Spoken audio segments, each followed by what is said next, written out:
Good afternoon. Saturday, January 21st, 2023, Lunar New Year, a time to enjoy. A ballroom dance studio, a place of happiness, friendship, and belonging. People across backgrounds and generations celebrating their cultural roots and bonding through ballroom song and dance. Place of refuge where immigrants have lived for years, supported new immigrants who just arrived, becoming not just friends but family. But as we all saw, a day of festivity and light turned into a day of fear and darkness. A holiday of hope and possibilities marked by horror and pain. Vibrant dances, music replaced by vigils and memorials. 11 souls taken, 9 injured. Private mourning made public. That sense of safety shattered. Survivors will always carry the physical and emotional scars. Families left behind who will never be the same. One of the worst mass shootings in California history. A tragedy that has pierced the soul of this nation here in Monterey Park, the San Gabriel Valley, the heart of the Asian American community. My dear friend Judy Chu, former mayor of Monterey Park, your congresswoman and chair of Congressional Asian Pacific Caucus. Senator Alex Padilla, champion for this community, the entire state. My good friend Supervisor Hilda Solis and all elected officials, law enforcement, first responders, faith leaders, community members, all here today. You've shown up for this community, and I know you always will. To the families of victims who spend time, I get a chance to speak with today, and whom Vice President Harris spent time with a few weeks ago. I'm here on behalf of the American people to mourn with you, to pray with you, to let you know you are loved and not alone. Every case is different, but I know what it's like. I know what it's like to get that call. I know what it's like to be told. I know what it's like to lose a loved one so suddenly. It's like losing a piece of your soul. It's like a black hole in your chest you feel like you're being sucked into. Suffocating, hardly able to breathe. The anger, the pain, the depths of the loss so profound it's hard to explain. The suddenness tends to magnify the grief. As time passes, the shock and numbness slowly make way for the sobering reality of their absence. An empty chair at the dinner table, the birthdays, the anniversaries, the holidays, without them. Everyday things, small things, the detail you miss the most, the scent when you open that closet door, the park you go by that you used to stroll in, the morning tea you shared together, the bend of his smile, the perfect pitch of her laugh. As Judy shared with me, this is a tight-knit community with intergenerational households and deep reverence and respect for its elders. A community that's opened its heart and its homes to friends and neighbors and stood strong throughout the pandemic as anti-Asian hate crimes rose. A community that, in the face of horrific tragedy, has become a symbol of hope and resilience.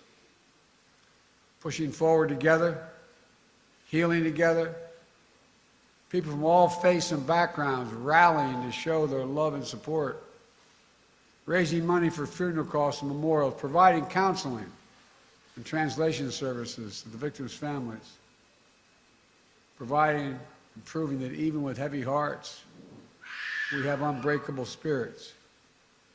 As a nation, remember them. Immigrants from China, the Philippines, Vietnam, Taiwan, all of whom found a home in America. Mr. Ma, age 72, a pillar of the community, a beloved manager and dance instructor at Star Ballroom. He walked patrons to their cars at night, helped new immigrants find jobs. His children and grandchildren will carry on his legacy in the spirit of one of his favorite Chinese proverbs: cherish the people in front of you. Cherish the people in front of you. And Igao, 72, Mr. Nice, for his kindness, his positivity, his infectious smile. A free spirit, always ready to lend a helping hand. He died shielding his dance partner. Shoju on you, 57, devoted mom, wife, sister, woman of faith, always there to help others, bringing food and newspapers to family members who had trouble walking. Always, always working tirelessly with her husband to build a future for their 3 children. Nancy Jian, 62, known as Sister Sunshine. She loved to play cards, piano, and the weekly volleyball game. Always sharing her homegrown plants and vegetables with neighbors and friends. A dedicated mom, married nearly 40 years. Husband and wife who were always together, even in their last dance. Valentino Alvaro, 68 years old, a servant of God, life of the party, storyteller, who made the whole room laugh, a man devoted to his children and his grandchildren. Mei Nan, 65, the bedrock of her family and friends. The eternal optimist, avid dancer who'd visit the studio every weekend, often leaving snacks behind for her classmates. She radiated positive energy through her laughter, her kind words, and her smile.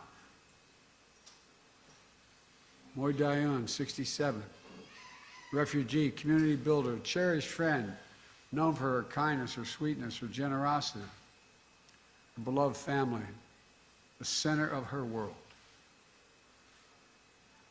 Diana Tom, 7 years old, devoted daughter, wife, mother, grandmother, who loved to sing karaoke. A giver and an adventurer who loved to explore new foods and travel the world. Charles Zhao, 76, grateful, reflective, believed in living to the life to the fullest. He constantly showed his family and friends and showered them with warm words of encouragement, hope, and love. Tao Yo, 64, a lifelong learner. He retired as a business manager and was pursuing a second career as a pharmacist while caring for his elderly mother. A man beloved by his wife, children, and friends for his compassion, his determination, and his wisdom. Lily Lee, 63, a matriarch with absolute strength, optimism, and grace.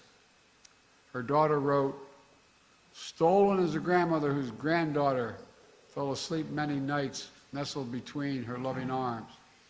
Taken away is the opportunity for her grandson to feel her love and warmth."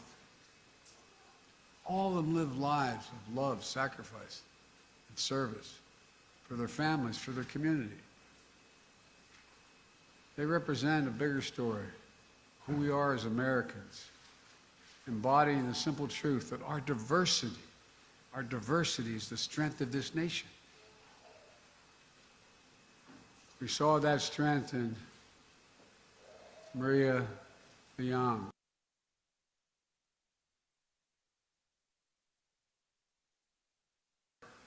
Into creating a warm, welcome space for seniors. That strength in Brandon Say, who met me at the airport, whom Jill and I have gotten to know. 20 minutes after the rampage at Star Ballroom, Brandon saw the same shooter walk into his family's own dance studio, just 2 miles away, pointing a gun at him. In an instant, he found the courage to act and wrestle a semi-automatic arm away. Brandon saved lives. He protected the community. At Half Moon Bay, just 2 days later, they got it.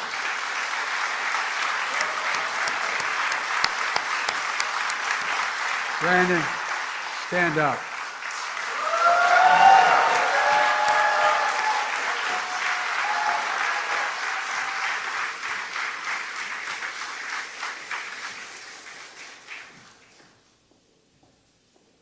Half Moon Bay, just 2 days later, we saw heroism from police officers, firefighters, and other first responders who rushed into the danger to save lives.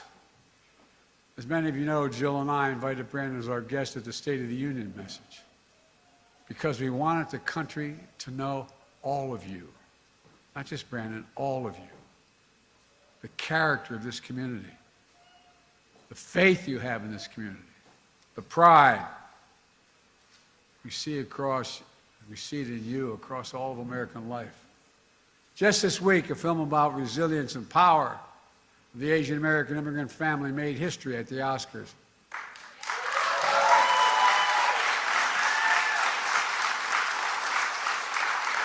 Echoing the heart of so many in this community.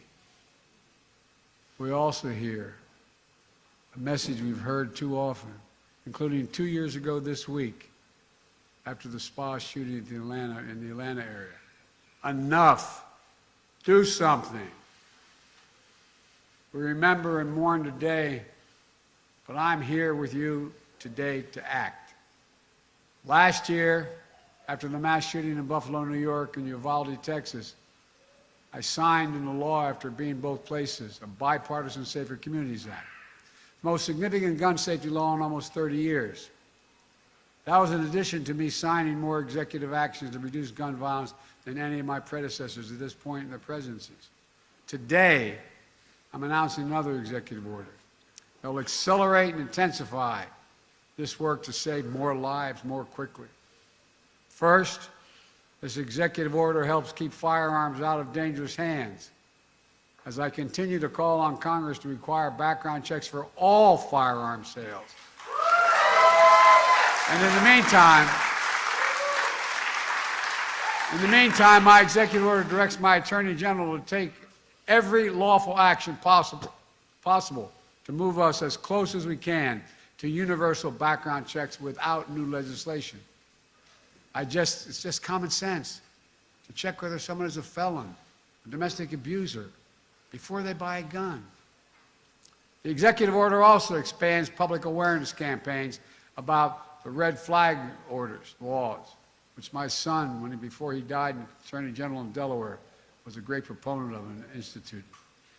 So more parents, teachers, police officers, health providers, and counselors know how to flag for a court that someone is exhibiting violent tendencies, threatening classmates, or experiencing suicidal thoughts that make them a danger to themselves and others, and temporarily remove that person's access to firearms.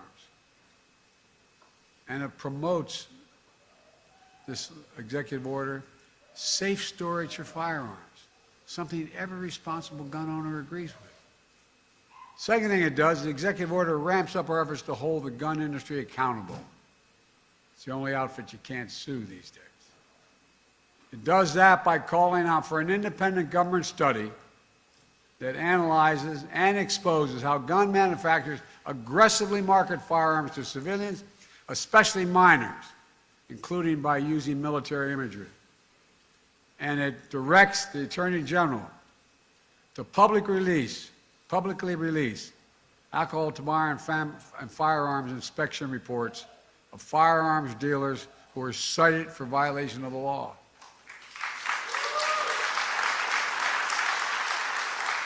That way, policymakers can strengthen laws to crack down on those illegal gun dealers, and the public can avoid purchasing from them. Third, the executive order improves federal coordination to support victims, survivors, and their families and communities affected by mass shootings. The same way FEMA responds to your natural disaster in California and all around the nation, And it will help folks recover and build after they help folks recover and build after wildfires and superstorms and droughts. For example, we need to provide more mental health support and grief and trauma. And more financial assistance when a family loses the sole breadwinner or when a small business shuts down due to a lengthy shooting investigation. There's more in this executive order, but I'm not stopping there. Last week I laid out in my budget that we invest more in safer communities and expand access to mental health services for those affected by gun violence. Congressional Republicans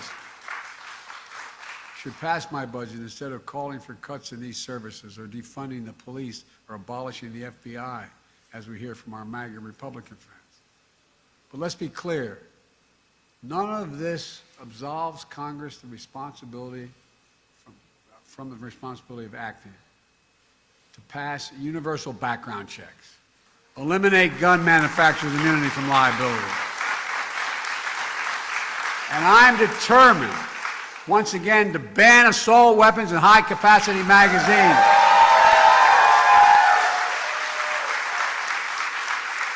I led that fight to ban them in 1994.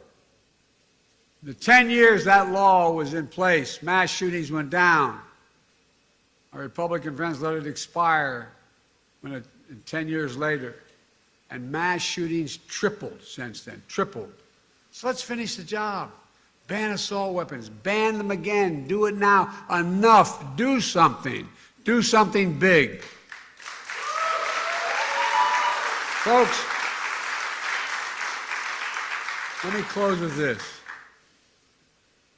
Scripture says, the Lord is near to the brokenhearted and saves the crushed in spirit.